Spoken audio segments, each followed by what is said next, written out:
Kelly, I'm so excited for this interview. I love you so much, and you are a Minnesota girl, which is super fun, and you're into yoga, which I am too, and you have an amazing podcast. You're a mama. There's so many wonderful things that we could dive into, but you have two podcasts that are so successful, have been around for so long. And I want you to kind of take us back to like the very beginning of why? Why did you start a podcast? I started a podcast first. Hello. Thank you for having me. And we do have so much in common. When I think about it, we just have like No. a lot in common, a lot of shared interests.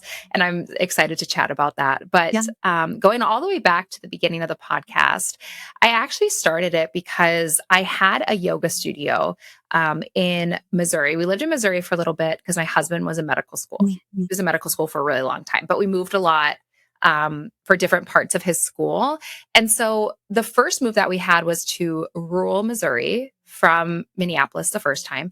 And I had to leave my job, everything. I was working in management. I wasn't even like teaching yoga full time. It was just my passion. I had taken my yoga teacher training and I had my actual quote, like real job. And then I would sub classes and I was building up my confidence. And that's what I really loved. And then when we moved, I had to leave my job. My husband was in school all the time. I was in this new place, this small town. I didn't really have anything to do with myself. And so I thought, what an opportunity to start a business, because the universe had kind of given me this clean slate of, you have no friends, you have nothing to do. You're kind of here alone because your husband's always in school. Why not try to make it work? And so I started teaching a few yoga classes there. And then it started to build and build. And I ended up opening my own studio. And it was then when we moved, we were there for 3 years, when we moved from Missouri then to Michigan, because we only ever live in M states apparently. But when we moved, then, I had to sell the studio, all of that. But I had anyone who's listening who has like an in-person, like a service-based type business, like how special those clients are. And like those, like teaching like weekly classes and seeing your regulars, especially in a small town. You see your people, all of that. And so then to leave them, I was so sad about that. And I was sad to be leaving my business. And we moved to Michigan and I knew we were only going to be there for a year and a half, maybe 2 years tops. And so I kind of was looking at the state of my business at that time. And I was so tired and burnt out because I had a location dependent business and I was teaching all the time. Like my goal is to take like 2 days off a month. And that rarely happened. I was really in that like boss babe, like hustle era of my life. Like a decade later and 2 kids later, I am not in that era. I'm like, I want the opposite of what that is. Amen. But I was at the time. And so then when we moved, I was so exhausted, but I miss my students. And I knew that there was something that I need to do to keep it alive. And I didn't plan on opening a new studio. Again, my service-based people, how long it takes to build that following, to get people in the door, to get those regulars. I wasn't going to invest in redoing that at the time. And so I wanted to find a way to stay reconnected with my students back in Missouri. And I was listening to podcasts. This would have been in 2017. So I like to think of it as before the golden age of podcasting.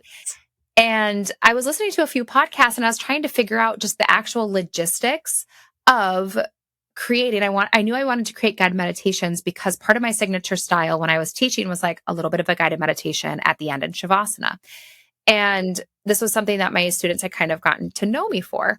And I wanted to figure out just truly the logistics of like, how do I share, like, how do I record these things and then share them online for free? So if my students still want to listen to my meditation, sometimes they can do that. And to me, the logistical answer was to put them on like a podcast feed. And so it wasn't really any kind of strategy. It wasn't like a bigger plan. I just logistically in 2017, like I couldn't really figure out, or maybe 2017, I just couldn't really figure out how to share these audio files with people, because we think about how much audio in particular has come in the last 9 years.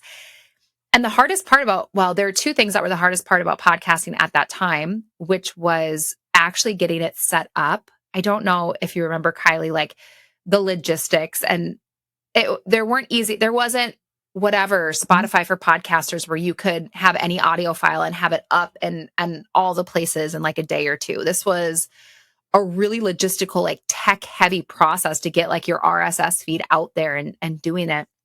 And that took a while. And I just started recording these meditations and sharing them. And it started small and then it continued to grow and grow. And then the thing that really changed it was actually COVID, because I had then been creating these weekly meditations for 3 years. And then everyone went into lockdown. And, March of 2020 is such a life. We all remember where we were then. But for me in particular, it was such a life-changing moment because we were back in Minneapolis again for my husband's residency. I found out I was pregnant with my first child. On the internet. We just call him pork chop. So I just found out I was pregnant with pork chop. And, my husband was then doing like in like the ICU in residency during COVID. And my business model at that time, because the podcast wasn't driving any revenue, the podcast wasn't really doing, it was just something I enjoyed. It wasn't doing a lot for my business at that time though. But my business model at the time was that I was traveling around globally, doing a lot of continued ed trainings for other teachers. So meditation teacher trainings, yoga nidra teacher trainings, restorative teacher trainings, doing retreats, things like that. And being somewhat nomadic with how I was teaching and where I was teaching. And so March of 2020, I found out I was pregnant. And I was supposed to be going to the UK for I would go for like a couple of weeks and go to different cities and do different things. And then all the planes were grounded. And so that wasn't going to happen. And this was when we only thought it was going to be like 2 weeks long. Do you remember? We thought we were going to be in for like 2 weeks. And so I had to cancel this whole thing that I had. And I lost like $15,000 in a day because I had to refund like everyone's tuition. I'd put these deposits down for location, all the stuff. And I thought at the time, I was like, I kind of made peace with it where I thought, like, I've had such a good run doing what I've been doing and I'm so grateful for it. But I guess this is it though. I guess this is kind of the end of it because I knew I was pregnant. It's not like I was going to be able to just reschedule for a month or two later. And I thought, okay, this is kind of it.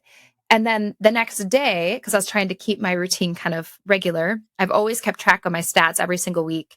And I went in and I logged in to, check my stats on my podcast. And I thought it was a glitch. And I had 250,000 downloads in a week on my podcast, on my teeny tiny little Mindful in Minutes podcast. And I was like, what? And that's when everything changed. Now that was like this huge boom and it hasn't like stayed. It's not like I'm still getting 250,000 every week. But that's when everything changed. I started, like, advertisers started reaching out and podcast advertising was really green at that time. All these new people listening, different opportunities started opening up and like everything changed. And then shortly after that, when I was pregnant and, at home a lot, that's when I started my second podcast, which is Meditation Mama, which is fertility, prenatal, and postpartum meditations, because I was doing these practices and I was at home and I thought, oh my gosh, why don't I like put these together and also put them on a feed for people who need like those specific meditations? And then things have just been so different ever since that. Oh my gosh, that is such a wild story. And talk about just like the universe, like putting little like stops for you along the way with just different experiences. But okay, I'm so excited to dive into all this. We are going to talk about like advertising as well, because you really had that dialed in. But okay, so Mindful in Minutes is like 7 years old then, right? Mm-hmm. 7 years old. 8 years old in the fall. No, it's going to be 9 years old in the fall. It's 8 years old. Oh my gosh. Yeah. Okay. Over 11 million downloads, right? So it's actually over 26 million. Oh my gosh. This must be from your website. I pulled it. Okay. Might need to update a few things. I need to update that. Wild. Okay. So amazing. And then you started your second one. So tell me, I know we kind of like can reference the golden age, which was kind of around COVID for podcasting, but fast forward to a little bit more recently when things have shifted. What do you feel has been really supportive for your continued growth? That's a good question. I think part of it is kind of infusing, like taking my podcast and also my business, which is Yoga for You, which is still, I do continued ed, I do workshops, I do events, I do retreats and things like that, but really kind of making the two into one. And so the two have kind of become synonymous. So the people who find Mindful in Minutes from searching, and something that's been really great for my podcast in particular is because I have such a library. I know it seems like such, maybe this will be a frustrating answer, but really consistency for me makes a huge difference. And it's because I still get a ton of traffic in the back catalog of my podcast. And the reason is because I have like great titles. I have specific titles. And so people will go to Spotify and they'll search for, this is for both shows. They might search for something specific like yoga nidra to fall asleep, or, a morning meditation for gratitude. And I'll have like an episode that is a guided meditation. It says 11-minute morning meditation for gratitude, or someone might search, guided meditations to prepare for labor. And I have these meditations there. And so for me, consistency was a huge thing and is still a huge thing for me time and time again, because I basically now created this library that I have. And so I'll have people that will come to the podcast first because they're just searching for something that I've been creating for years. And then I infuse a little bit more of my business into that and just talking about the other types of things that I do, whether it be, meditation type stuff or retreats or trainings. And then also the other way around, because I do then have this other realm where sometimes people will come to me because, for example, this weekend as we're recording this, I'll be near Toronto doing some guest teaching. And so I might have people that are coming to that and become familiar with my work, like as the in-person, yoga meditation teacher, or sometimes I do pop-up trainings or events. And then they might not even know that I have a podcast. And so then talking about that as well and infusing the two, I think have really helped me to continue to grow, or at least to not sort of fall off. Because the thing people need to understand about podcasting is it is sort of an up and down, and it comes in waves. And I think that I thought this a little bit. And I was like, oh my gosh, all these people are listening. This is incredible. I thought that it would just continue to be like up, up, up, up, up, up, up. And it hasn't been. It's been, up, up, up, up, up, plateau, a little bit of an up, plateau, sometimes down a little bit. And that's just sort of, the name of the game. And it happens. But to have that consistency and to have now built a big podcast library, where I can send people to different episodes, where I can recommend, we'll talk about this, but like a big strategy of mine with embarking on the quiz project was like creating playlists for people. And so that's been really helpful. And then sort of cross-referencing my business into my podcast and then my podcast into my business has really helped. All the things I love. And no, that wasn't a frustrating answer at all, because those are two things I talk so much about for growth is one, consistently and building that back catalog. It's why Jenna Kutcher could finish all these years and still get probably thousands and thousands of downloads when you have that back catalog. You mentioned good titles that are searchable, clear. This is important for growth. And then the other thing is collaboration and getting in front of your ideal customer in any way you can, because I guarantee anyone that you meet at a yoga retreat or continuing education who is driven to your podcast, the chances of them becoming a super fan for your podcast and then maybe even, working with you or buying from you down the road is so much more likely. So I loved your answer.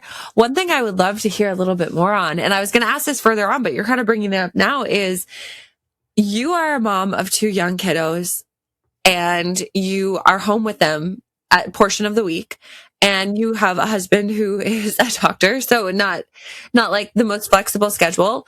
How do you stay consistent? Because that's a big pain point for people, is like consistently showing up and feeling inspired to record. So a big driver for me, and you know this about me, Kylie, but I'll always give it to you straight. This is just the way that you can always count on me to give it to you straight. So my honest answer is that, one, I have a color-coded spreadsheet in which I plan out, usually at least 6 to 9 months ahead of time. I can tell you exactly what I will be writing and recording and scheduling through right now, I think through October. And the reason that and it is color coded, the reason it's color coded is because I do a few different like styles of episodes. So every Sunday I do a guided meditation. Once a month, I do a 5-minute meditation, which is a community mini where we donate the ad revenue that month to like an organization in my community.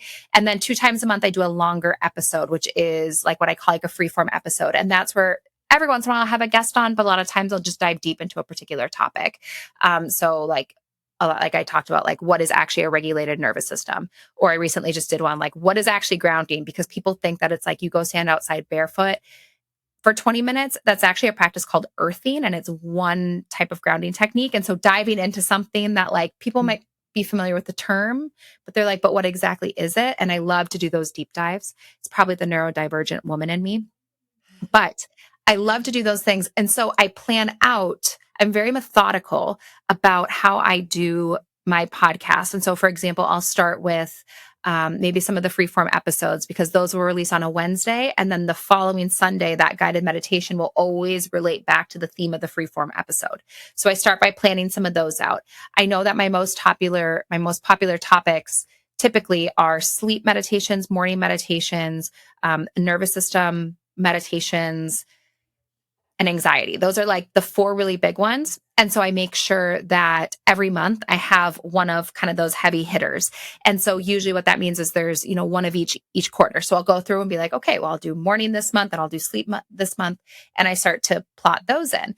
And then I will look at some of my other categories where and then other category, a lot of times like the spiritual meditations might be more popular, but I want to look at sort of a unique lens with it. So I'll plug some of those in. And then the 5-minute meditations, I usually look at whatever performed the best last year and then make a 5-minute mini version under that, that particular topic. And then I'll fill those in. And then whatever is left, I plug in whatever I feel like creating. And that is how I do it. And then I just don't let myself not do it, because here's the thing about consistency is that you teach yourself how dependable you are by showing up. And so if you let yourself think that this is optional because you're your own boss, you're kind of setting yourself up to fail. And I say that so lovingly as someone who so many times have wanted to not show up, because I do have 2 kids. My husband has a very inflexible job. Also, my parents are getting older, things like I have a lot of life things. I'm also in a little bit more of a caregiver role in a certain aspect of my family. There's just a lot of life things that happen that typically come first.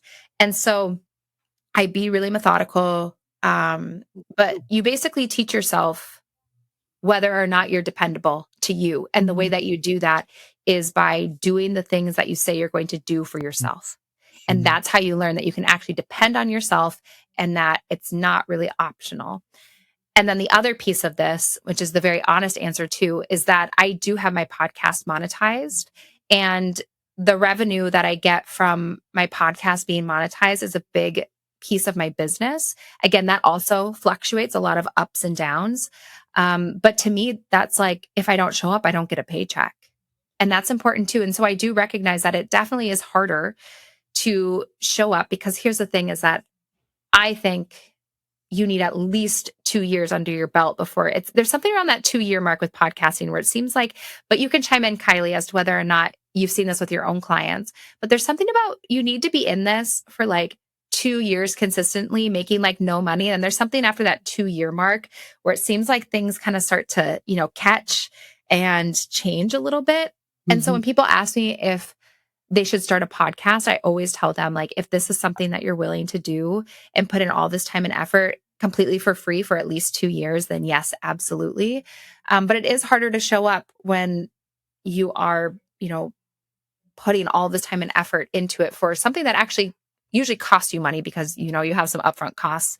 But yeah, for me too, it also is, I love what I do, and to not show up means to not get a paycheck, but also I don't want to at this point kind of implode the thing that I'm so happy about and so proud of. And so I want to show up and keep doing it because it's so important to me. Okay, there's so many pieces of that answer that I love. One, I'm so grateful that you transparently shared the things that are just happening in your life, because I never want people to think, well, her life must be so easy. She can just, record whenever she wants to record. It's not that. Like, and what makes it easier for you is knowing your ideal listener so well. Like, you listed off all of these things that you know about that person, which is going to help from a content standpoint, simplify when you sit down to plan things out. And I love a good plan. I love having the podcast calendar set up, planning out as far ahead as you can. So I think that that's really important. So, what Kelly said is just like, know what's working for your audience so that you can create more content like that. Like, that's going to be one thing. And 100%, I always say podcasting is a little bit of a long game. It just is, but man, it can pay off if you really stick with it. And in a world of like reels and YouTube shorts and things like that, it's such a powerful place to nurture and really just show up for your audience in a vulnerable way and be honest. And that's what people are craving. So yeah, I think especially in a world of a lot of AI and, and AI certainly isn't all bad. No. But I think that a lot of people are really craving just like a personal experience. And to me, something like podcasting is such an intimate experience. And I love to listen to podcasts too. And I think about, you have someone's voice in your ears at least once a week. And it seems like you get to know them so well, even if they don't necessarily know you, but it is a really intimate experience. And so I think in a world of like AI, it's become even more intimate to like listen to someone's voice and thoughts and in long form content as well. And I think that that's something that's really special. And I do think that, with everything, there's, ebbs and flows with every industry, but I do think that that's going to be the thing that is going to maintain like the health and the relevancy of podcasting is listening to like real people with real thoughts that come from their mind and their experience that like you can't just get from AI. Yes. Oh my gosh.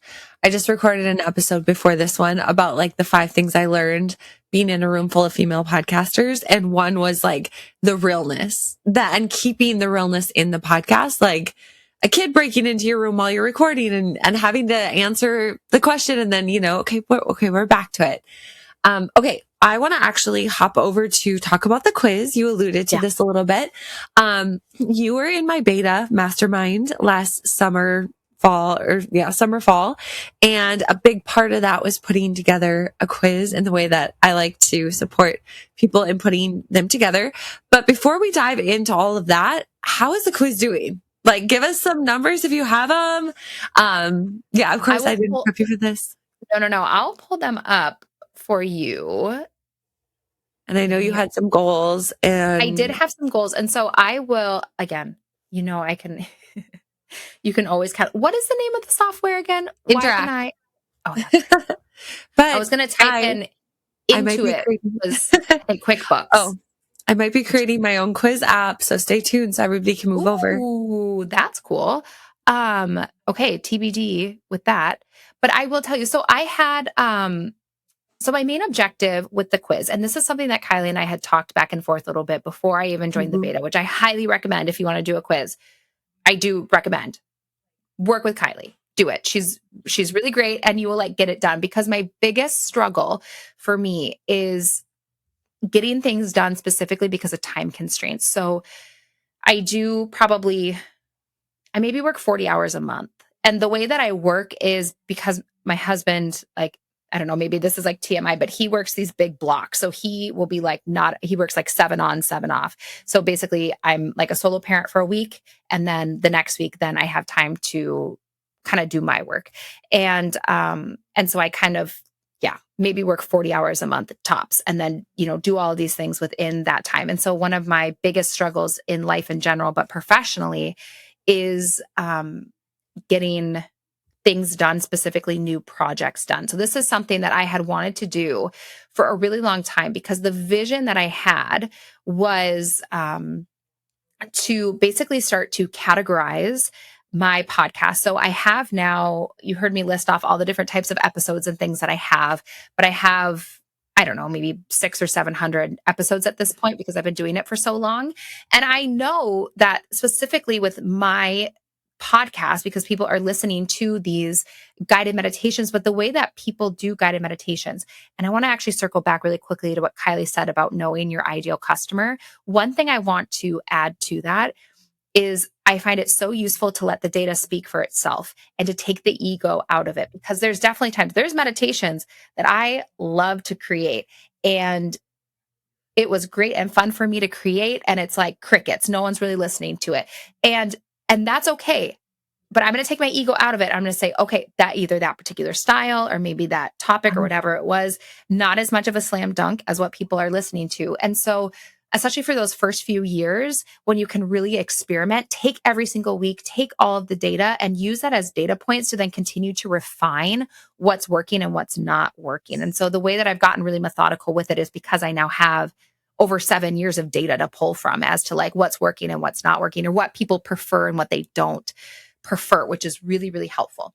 So with all of that, I knew that I had kind of these certain categories of meditation, specifically morning meditations, more of the spiritual meditations, quick meditations like 5 minutes, anxiety, sleep, people who are there for just general relaxation, stress relief, people who are there for some kind of healing, either physical or emotional, and then breath meditations were kind of my big ones. And a big objective that I had with this quiz in particular is I wanted to create playlists for my people, because at this point, if I have 650 episodes, nobody is going to go through 650 episodes and like flag every single breath meditation because that's the type that they like. And so maybe people know, if they've been with me for years, that there's a lot of them.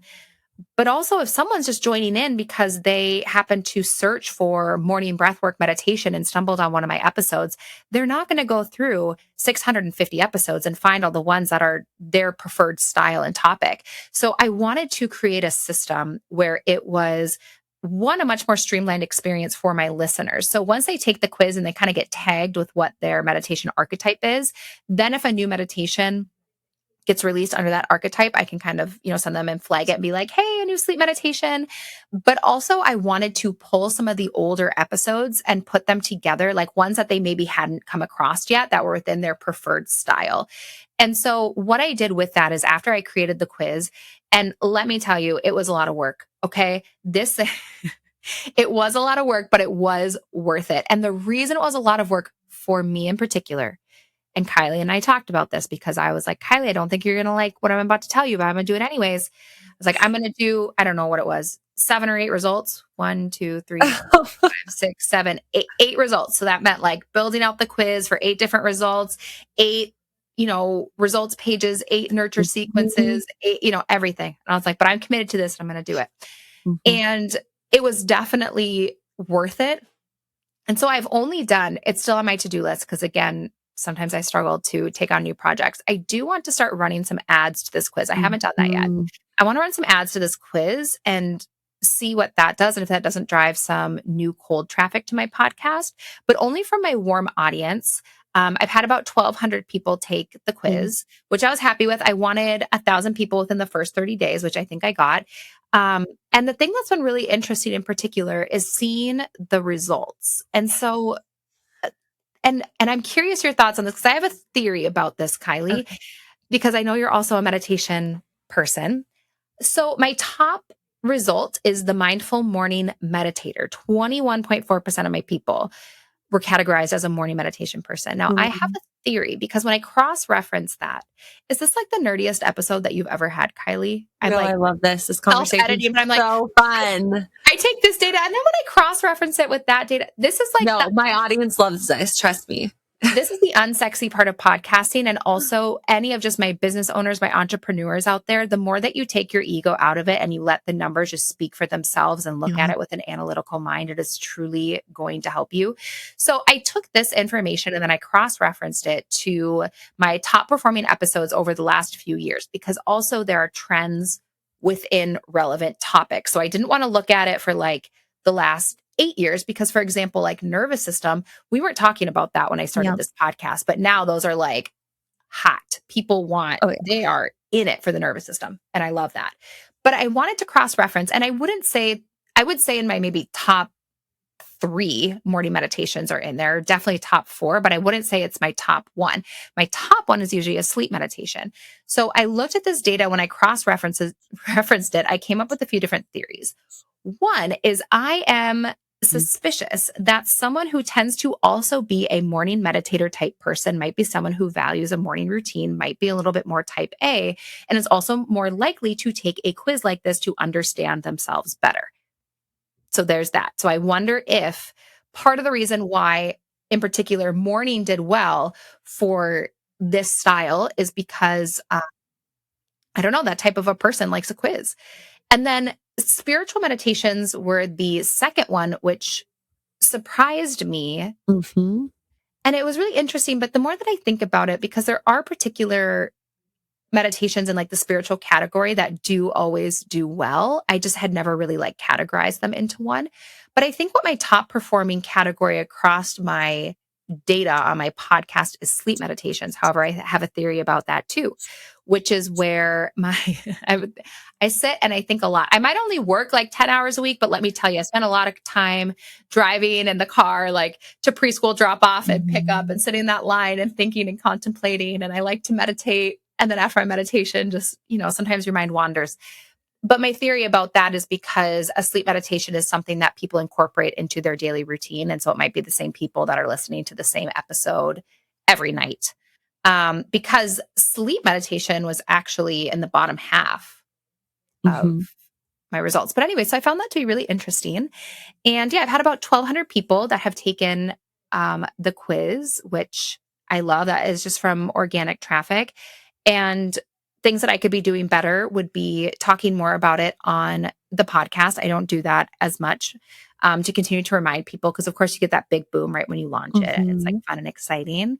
I also want to do an experiment where I've been changing up and showing up a little bit differently. I think showing up better on social media with some of my more recent reels and stuff. I don't know if you've seen it or not, Kylie, but I'm trying to step up my social media game a little bit. And I also do incorporate many chats into what I do. And so I want to kind of dive into talking about this quiz in a way that is just very lightly touched, like a light hand. I have found in particular with like the many chats type stuff, you don't want to be heavy handed. It's just like a light, like a casual mention of like, hey, and then running some ads to it and see what that does. So that's next up for the quiz.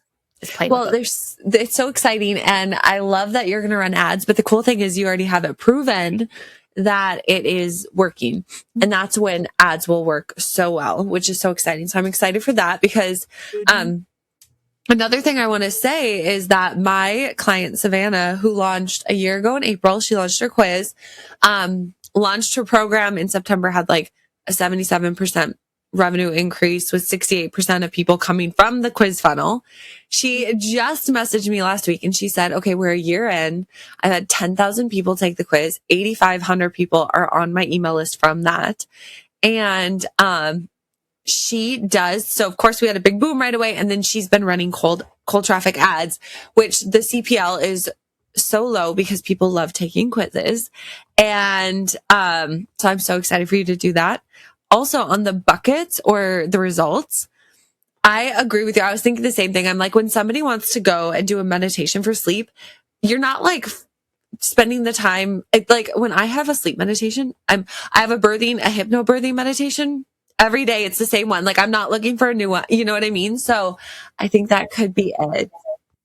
But it is my top, I would say, like organic search is people, the way that they usually stumble across me is that they're looking for a sleep meditation and then mine rank pretty high. But one of my main objectives, and you know this, Kylie, is because I monetize the podcast, I don't actually sell a lot of things in particular. It's a little bit different. I know the way I use the quiz, like for me, it's more about creating a better user experience, but then also categorizing my listeners so that then I can, let them know. And there's a new thing, I can get more data on like what they like, what they don't like, and then driving some people from the podcast then onto the email list. And that's kind of my biggest objective because I've sent more than one playlist. And this was something that you and I talked about is I sent my first playlist that had, I did 13. I just like 13. So I did 13 on the first one. And then I have it set up so 30 days later, they get another playlist that has 13 more meditations. I could definitely do a third playlist for like all of those because I have a lot of episodes. But my hope is that then it re-engages people too and gets them listening to other episodes and really turn. I talk a lot about like in teacher trainings and things, how you can become instead of like a yoga teacher or a meditation teacher into like their yoga teacher and their meditation teacher. I'm sure you can relate, Kylie, because you have like your go-to people, whether it be a yoga teacher or even like, whoever's doing your hypnobirthing, you're like, oh yeah, they're, you know, my person that does that. And so getting people to really listen and engage with the meditations. And then that's really my hope is that then I'll become like their meditation teacher instead of like a meditation teacher. And so I don't have as many statistics as to like revenue changes and things like that because I really don't sell a lot. Maybe I should be selling more.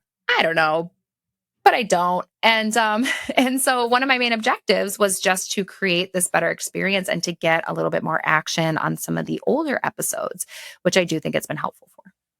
I love that. And I'm so glad you brought it up because people do ask, like, could I put this together to just nurture? And the answer is yes. Yes, yes. It's going to give you so much information, so much data.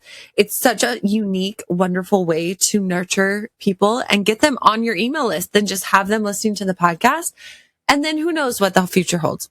Okay, let's make one more stop. I want you to dive in a little bit to monetization. Like, somebody who's new to monetization or wanting to monetize, what tips and advice would you give? Because you are definitely a podcaster who is very seasoned and good at monetizing your show. And that allows you to do so much. Yes. So again, I'm going to give it to you straight. And so here's what you need to know about monetizing your podcast. So by and large, especially like this day and age, like in a 2026 world in terms of monetization, in years past, like ads were like the thing. And I do still run ads on my show 100%. The thing that you need to know about ads in particular is that a lot of times, if you're going to work with any kind of like an agency, for example, I work with one that's called Gumball. And usually they're looking for a minimum of 10,000 downloads like within the first week on a new episode. And so to be able to basically work with some kind of an agency where then they are sort of the liaison where they just can book ads onto your show, they're usually only working with shows that have a pretty high, at least by like indie podcaster standards, right? Like people just like you and I and everyone listening, where maybe we're not a part of a network. We didn't start with a big following and now our next venture is a podcast. Like we're just starting from the bottom and working our way up, like indie podcasting, is that they're usually looking for a minimum of those types of metrics.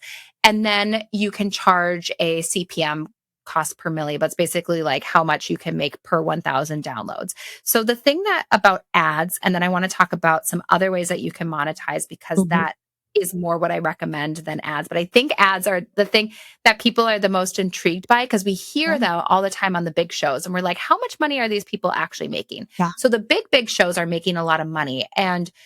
But I would say what is standard for like a CPM. So for every 1,000 times an ad is listened to, brands will usually pay you between, I don't know, $12 and $20, maybe up to 20. I have a little bit of a higher CPM because I only want to run one ad before my meditations. And then like I'm very frugal on the ads that I run. When you listen to those shows and you have like every like 15, 20 minutes, they have like 8 ad breaks or like 8 little mini ads and they're all running. Like those people are making a lot more money because at the end of the day, when it comes to ads, it's a numbers game, right? So even if you're getting paid $12 per 1,000 downloads, if your show gets 20,000 downloads, whatever the math is on that, but then you can run 10 ads within an episode. Like that's where you really kind of make the money. And if you're part of a network, a lot of times they have people where their only job is just booking ads on the network. And so that's kind of the financial transparency piece of ads. I do run ads on my show and I love working with a company that has helped a lot of taking the weight off of having to like pitch brands and to do the back and forth of that, which is really helpful.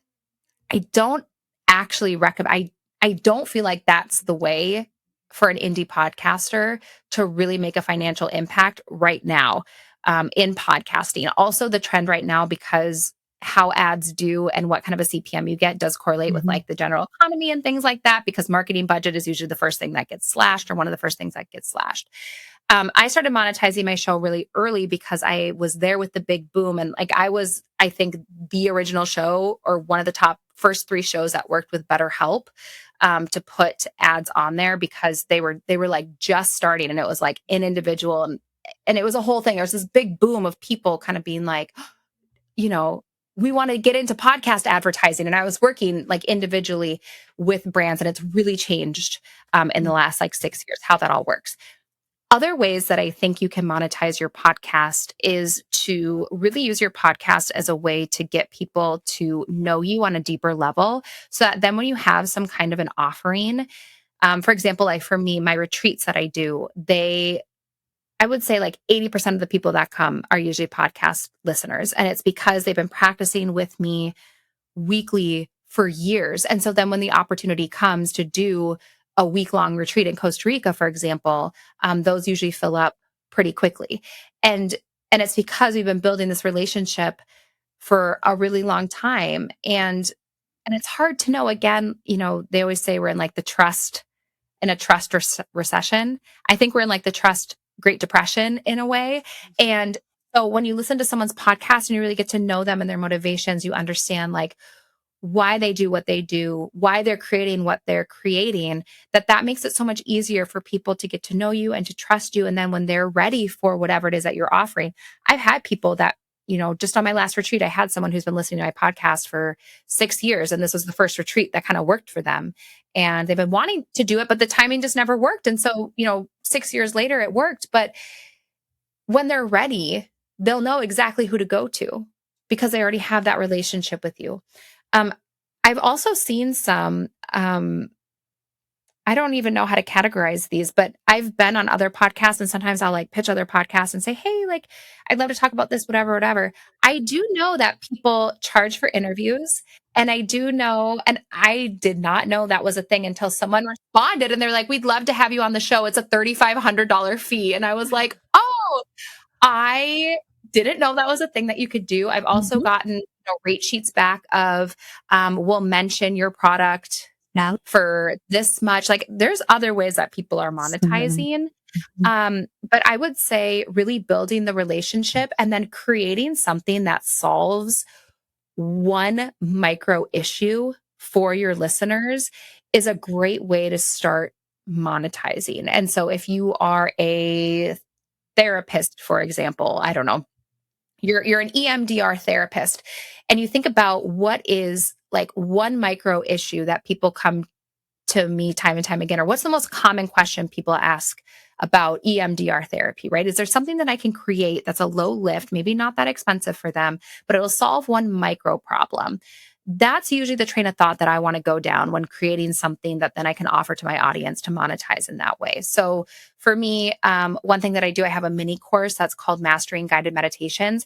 And it's like 3 1-hour sessions. And it's truly like how I do what I do on my podcast every single week. So the first session is like, how do you write a guided meditation? Like a really good one. The second one is, how do you record it in a way that's DIY, but sounds like professional audio? And then the third one is, how do you take that meditation and then turn it into 5 different pieces of content, which is what I do. And that's it. And it's like $44. So that's one. And then also I do a virtual retreat sometimes with my people. And so it might be like 3 hours.